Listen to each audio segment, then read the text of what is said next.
It's a happy day, it's a happy night. Welcome to my channel, please subscribe. Tayo po ay nagluluto ng creamy classic Alfredo fettuccine. Ito po yung sahog niya. Shrimp, hipon, fettuccine pasta. Ito po ang pampalinamnam niya, cream cheese, at saka whole milk. At lalagyan ko lang siyang konting pampalapot na harina mamaya. Lutuin na po natin. Ilalagay ko na dito sa sibuyas yung milk.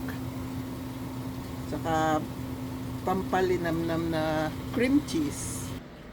Nilagyan ko po siya ng mushroom bouillon powder. Meron akong pantakal dito. Kalahati po nito. Yan.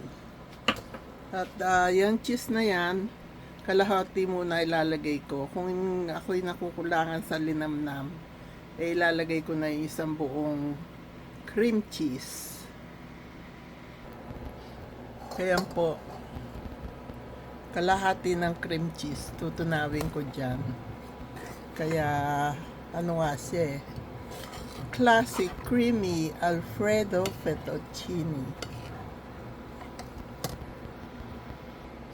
Malinamnam na siya.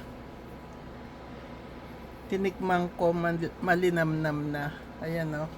Kaya, ayan pa po yung natirang cream cheese. Pagka yan kulong-kulo na, ilalagay na natin itong hipon.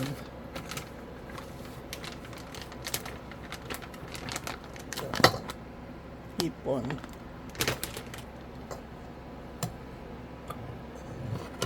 Sarap. Malinamnam. Kung sa panlasa nyo, hindi pa siya talagang malinamnam. Sa akin, malinamnam na eh. Ilagay nyo na lahat yung cream cheese. At ngayon naman po ay lalagay ko na itong hipon. Yan.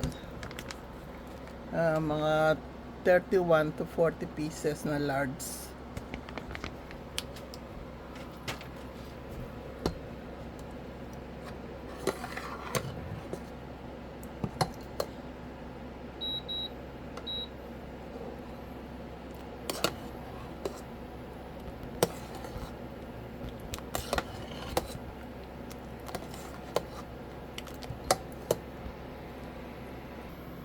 Lalagyan ko siya ng konting cornstarch.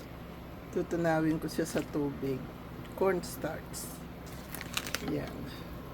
Para medyo lumapot.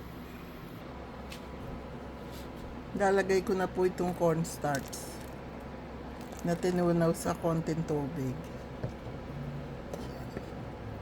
Para siya lumapot ng konti. Yan po, lalapot pa yan dahil yung noodles, fettuccine noodles.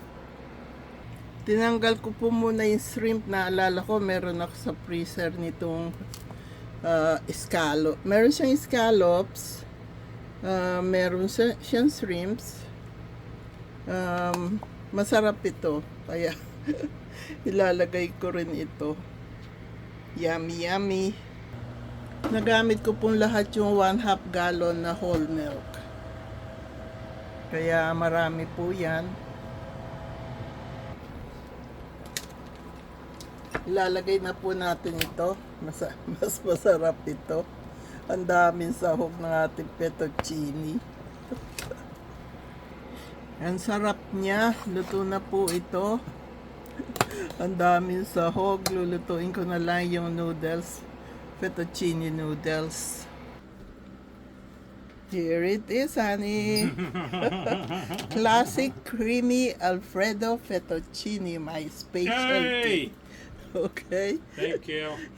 So that's mine and this is yours. You want more shrimp, let me know. And if you want more, let me know. No problem. This is my finished product. Yay! God bless us all. I love you Maraming all. salamat. Thank you. Thank you. Thank you. Thank you. You're so very kind to us. Thank you. God bless us all.